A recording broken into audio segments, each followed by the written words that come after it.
Baik. Assalamualaikum warahmatullahi wabarakatuh. Perkenalkan, nama saya Fadlan Tayhan Fitranto dengan 3 digit NIM terakhir 027 dari TRO angkatan 2023. Baik, di sini saya akan menjelaskan di video kali ini mengenai six step commutation, SPWM dan SPPWM. Nah, apa sih semua itu? Nah, kita masuk ke penjelasan yang pertama.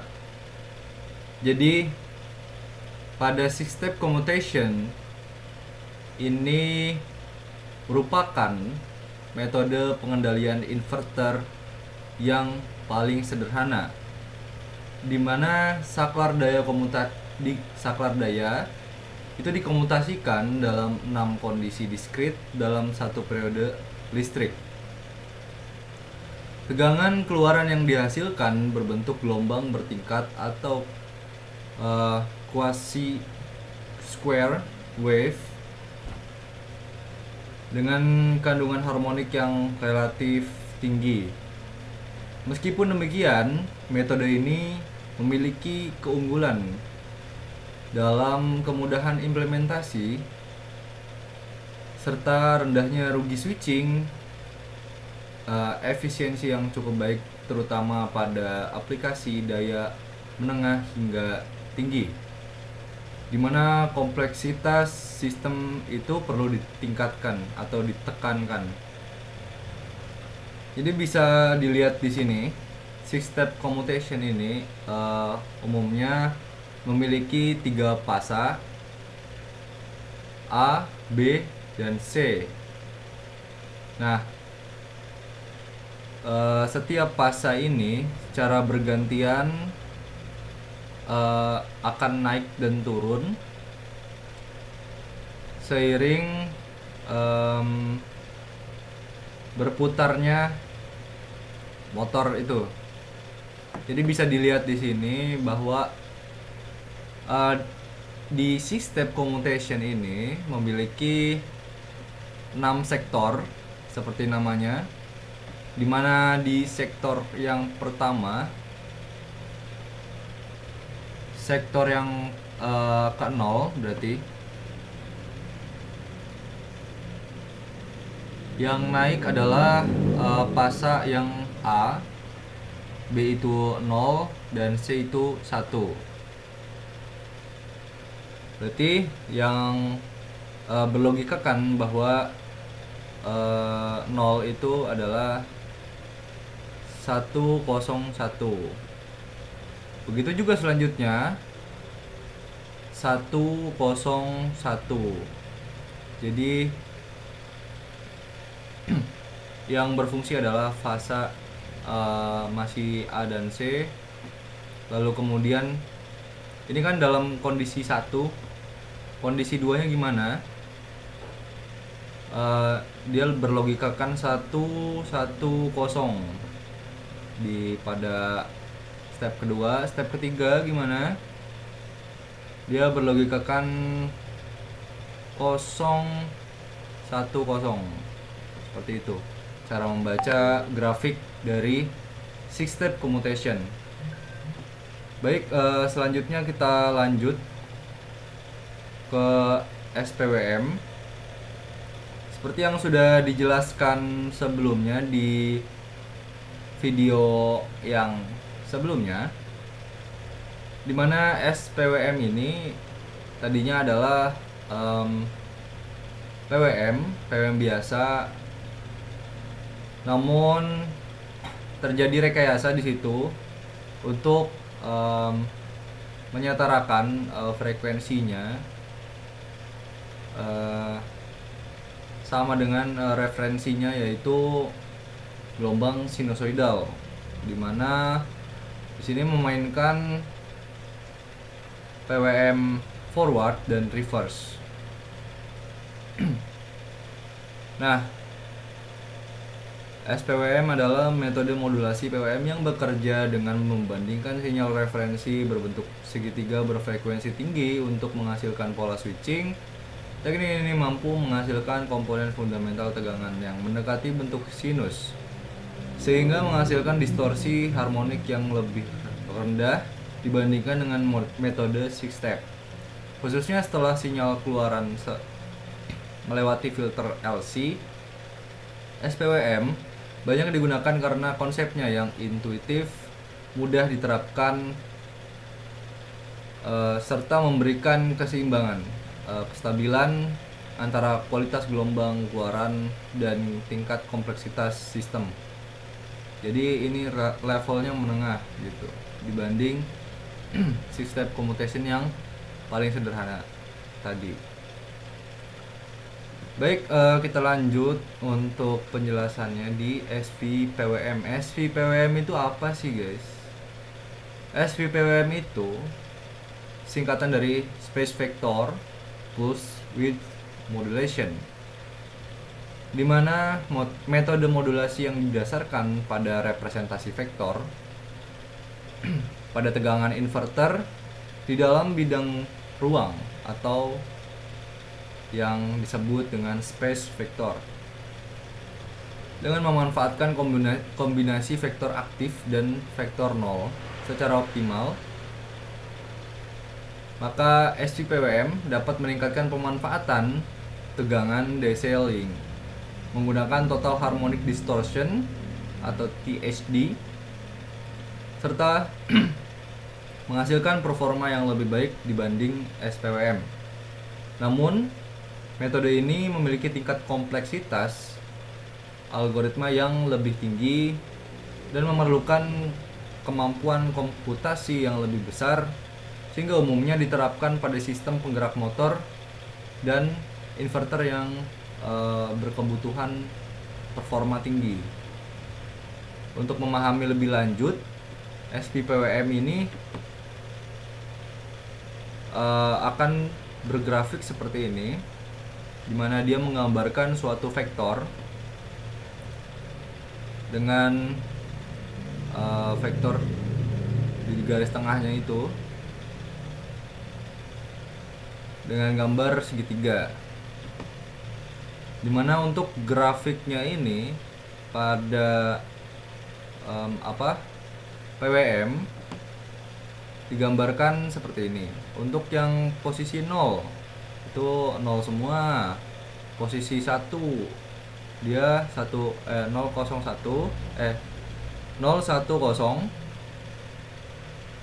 ya. Jadi PWM 2 yang naik duluan, kemudian selanjutnya 110 111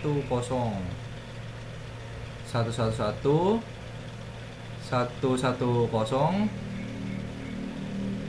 010 dan 000. Di sini menyerupai bentuk segitiga atau yang dinamakan space vector. Baik, jadi pada percobaan kali ini kami juga membuat interface. Kita ke interface dulu. Membuat interface Python ya. Jadi di sini ada beberapa program dan beberapa percobaan. Yang percobaan pertama di sini kami mencoba testing untuk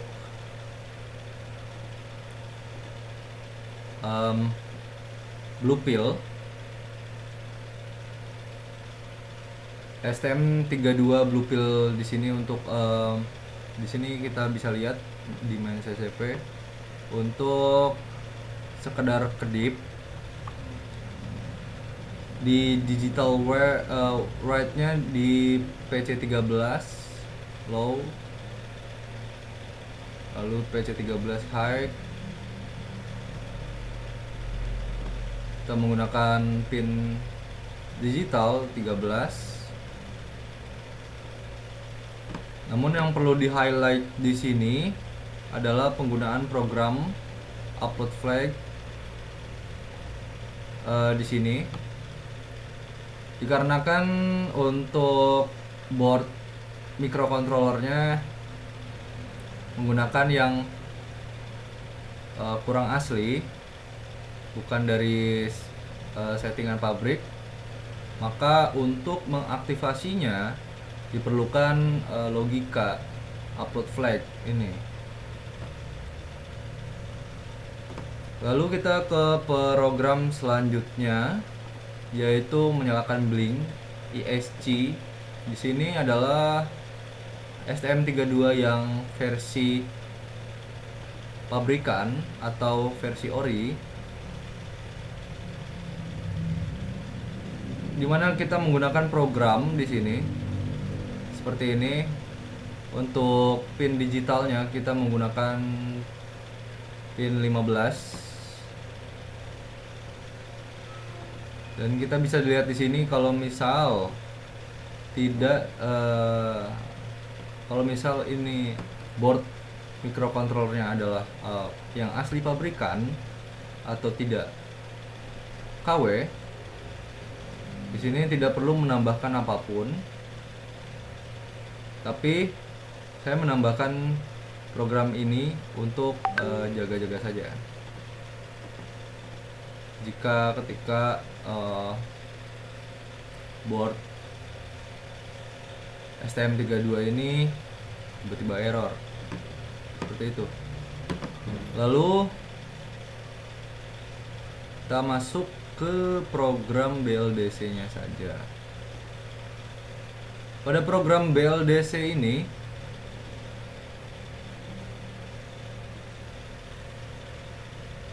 pertama kita input dulu untuk library-nya. Kita deklarasikan untuk pengaturan SPWM, SPWM dan lain sebagainya. Ini settingan untuk amplitudo, terus voltage, terus amplitudo untuk fasa U, fasa V, fasa W. Nah, terus juga ada voltage di sini dari fasa U, fasa V dan fasa W di sini. Nah, ini yang nantinya akan diubah-ubah settingannya pada interface yang akan saya tampilkan sebentar lagi. Lalu di sini ada settingan awal default untuk step delaynya di 50 mili per second atau setengah detik. Ini juga ada settingan default untuk SPWM frekuensi dari derajat satuan milihertz dia. SPWM amplitudo, SPWM fasa, SPWM timer. Sini untuk settingan SPWM prescaler pakai 0, ARR kita pakai 6400, PWM resolution di 6400 juga, dan PWM frekuensi di rentang sampai dengan 10.000 atau 10 kHz. Oke, mungkin cukup untuk penjelasan programnya. Kita langsung lihat untuk UI-nya atau GUI-nya. Nah, sedikit penjelasan untuk GUI-nya. Di sini kita menggunakan library dalam GUI-nya yaitu PyQt5. Sini ada library-nya. Lalu di sini untuk warnanya,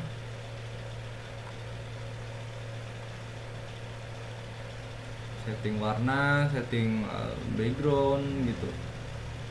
Lalu di sini ada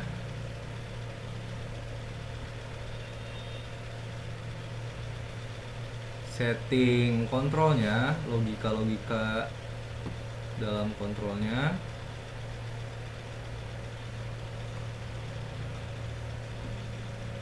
Nah, dan ke bawah lagi pasti kontrolnya. Lalu kita running aja untuk melihat bagaimana interface-nya.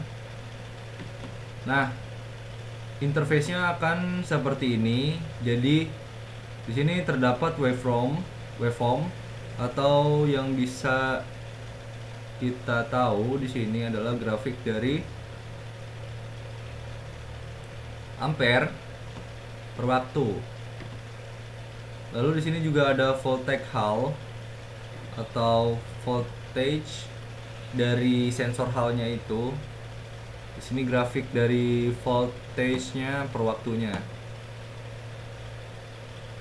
Lalu di sini ada fitur ubah COM atau ubah port. Kita bisa pilih di sini kita memakai COM berapa.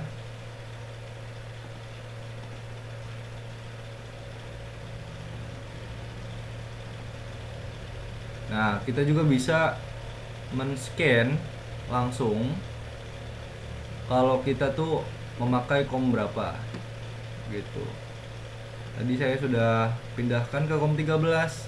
Kita klik scan, kita pindah lagi ke COM 6. Berarti saya memakai COM 6 untuk laptop saya sendiri ini. Tinggal kita konekkan, maka status akan seperti ini.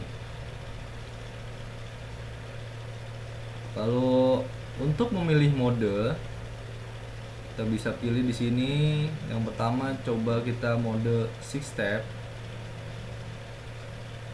Yang nanti parameternya akan ada duty cycle, startup, terus dead time.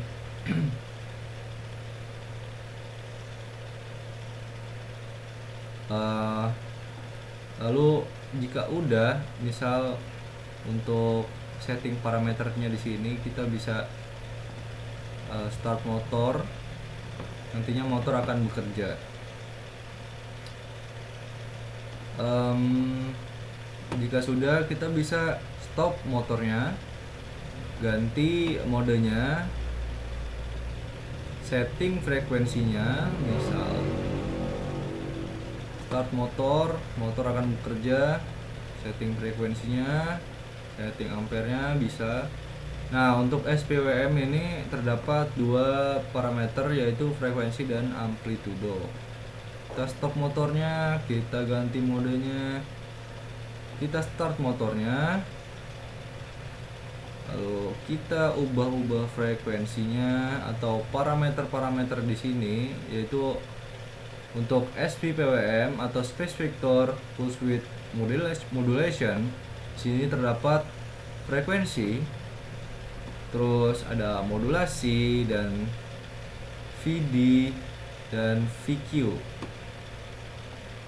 Dimana untuk lebih jelasnya nanti saya akan menjelaskan sambil memperlihatkan praktikum pada hari itu untuk implementasi dari 6 step commutation, SPWM dan SVPWM. Langsung aja kita ke PPT, balik ke PPT.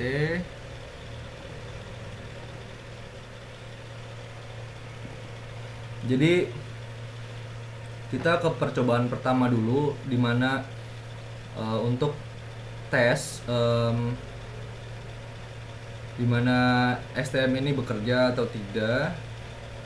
Kita masukkan program untuk menyalakan lampu LED pada STM-nya, board STM-nya, maka akan tertampil seperti ini programnya.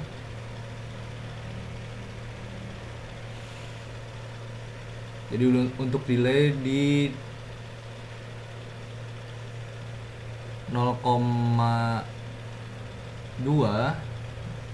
detik.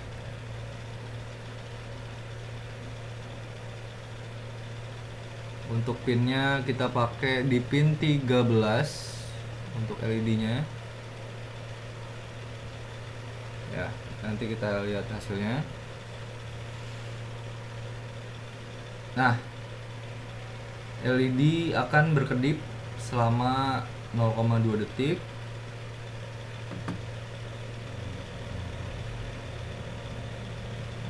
Seperti itu. Nah, yang kedua kita sama logikanya untuk mengedipkan LED pada board microcontrollernya. Namun ini kami menggunakan board yang berbeda. Ini yang asli dari pabrikan. Maka programnya tidak perlu ditambah apapun. Di sini kita menggunakan untuk pin 15 pada digital write. Untuk delaynya ini 1 detik. Bisa dilihat juga di sini udah sukses untuk upload programnya. Nah, nanti akan nyala seperti ini untuk per 1 detik. Baik, kita lanjut ke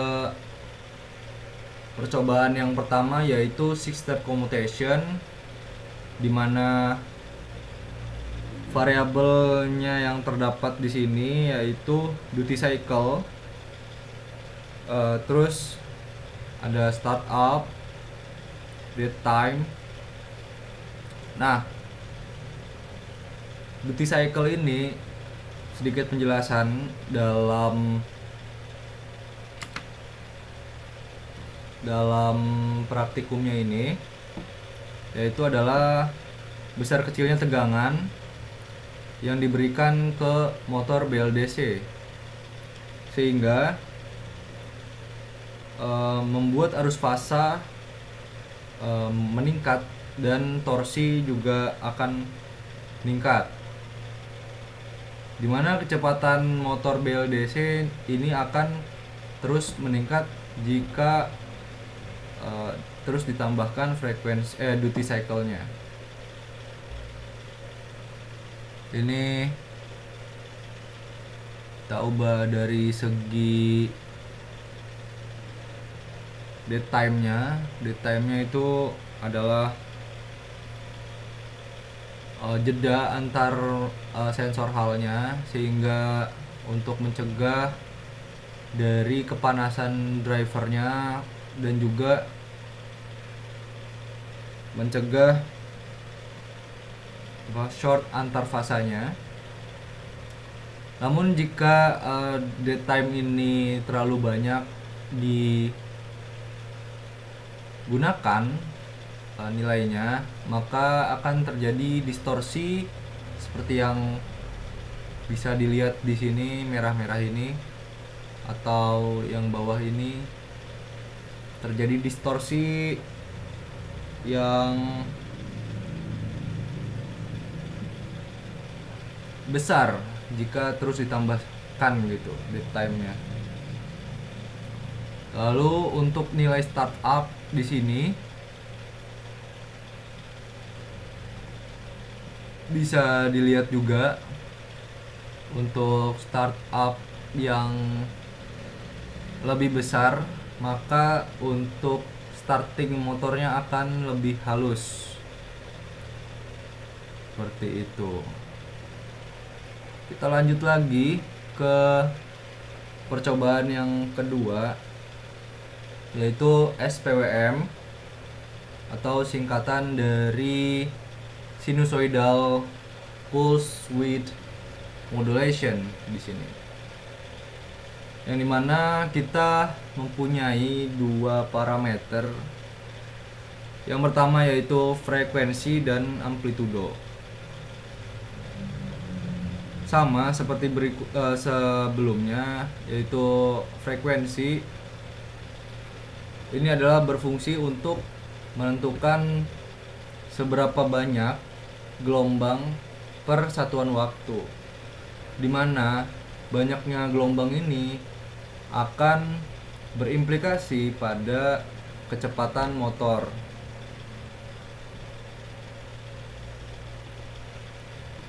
Dan juga amplitudo di sini, semakin besar amplitudo, maka puncak gelombang sinus dan lebar modulasi PWM akan meningkat, menghasilkan torsi yang lebih besar dan getaran yang lebih rendah juga dibanding six-step commutation. Seperti itu. Jadi SPWM ini lebih mengutamakan kestabilan dan peningkatan torsi yang perlahan, namun tidak terjadinya yang namanya over di sini.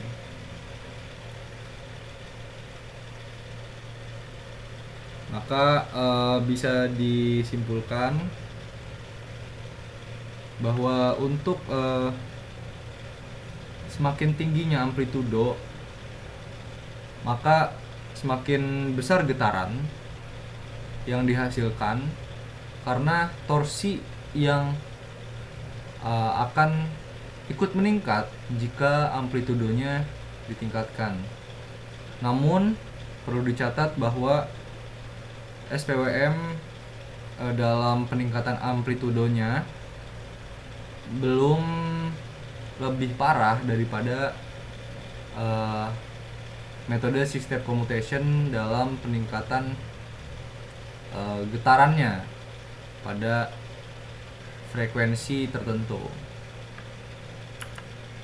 Baik, selanjutnya ini kita lanjut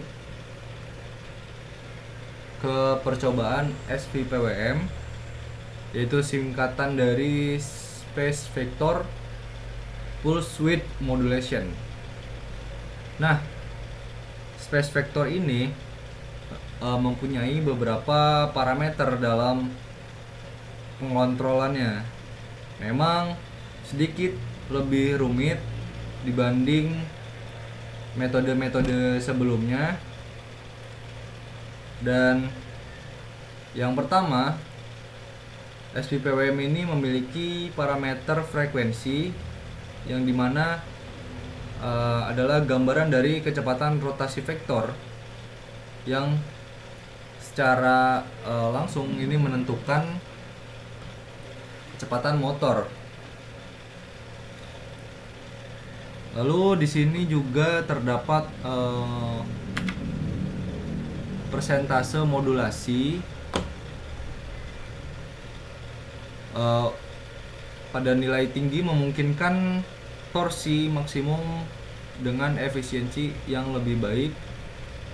Pada grafik amplitudo juga sinyal besar dengan distorsi harmonik yang lebih kecil. Jadi modulasi ini meningkatkan jumlah tingkatan dalam gelombangnya sehingga memungkinkan torsi yang lebih maksimum dan amplitudo sinyal yang lebih besar, tetapi juga distorsi harmonik yang lebih kecil.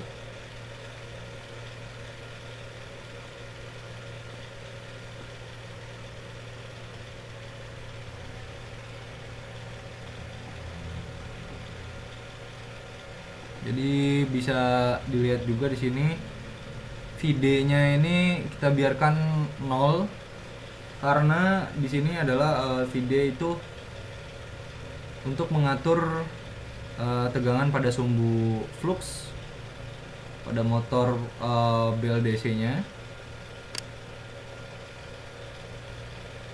Flux yang berlebih ini akan meningkatkan rugi inti, rugi core pada motor BLDC, sehingga perubahan keseimbangan vektor itu bukan perubahan amplitudo sinus secara langsung.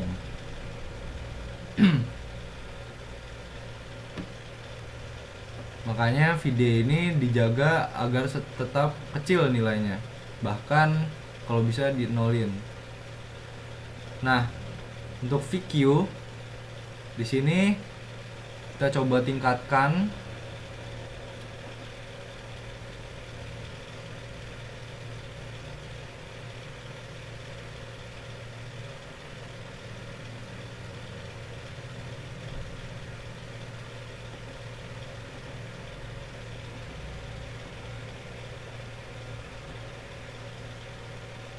Nah, grafik tadinya hampir berhenti, tapi jika VQ dinaikkan maka grafik atau motor itu mulai bekerja lagi. Karena VQ ini adalah penghasil torsi dari motor BLDC ini. Semakin besar VQ, semakin besar torsi motor BLDC. Nah, pada grafik ini juga diketahui dapat dilihat bahwa peningkatan VQ tampak sebagai kenaikan amplitudo dan energi sinyal pada fasa motor. Seperti itu. Jadi frekuensi itu untuk menambah kecepatan atau menambah jumlah gelombangnya. Modulation itu untuk meningkatkan pemanfaatan tegangan sehingga motor lebih efisien dalam pemanfaatan tegangannya. Lalu untuk VQ di sini fungsinya untuk menyuplai tegangan dan menghasilkan torsi motor, sehingga semakin bertambahnya VQ maka akan semakin cepat juga motornya dan semakin bertenaga. Mungkin ringkasan singkat pada 3 metode ini. Pada 6-step commutation ini memang metodenya sangat-sangat sederhana dan mudah untuk diimplementasikan, tetapi dalam percobaan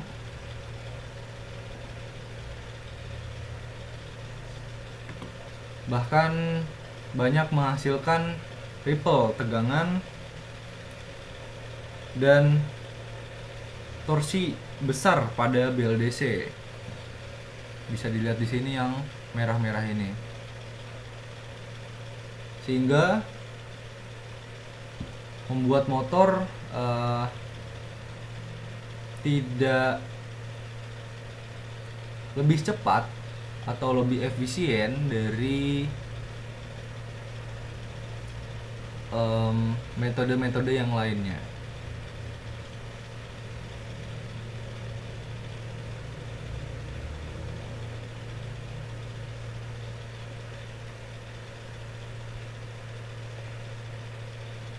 Lalu yang kedua di sini SPWM ini menekankan pada arus yang lebih halus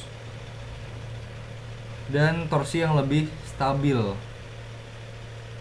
Bisa dilihat juga pada osiloskop, dia jarang sekali untuk terjadinya harmonik tinggi.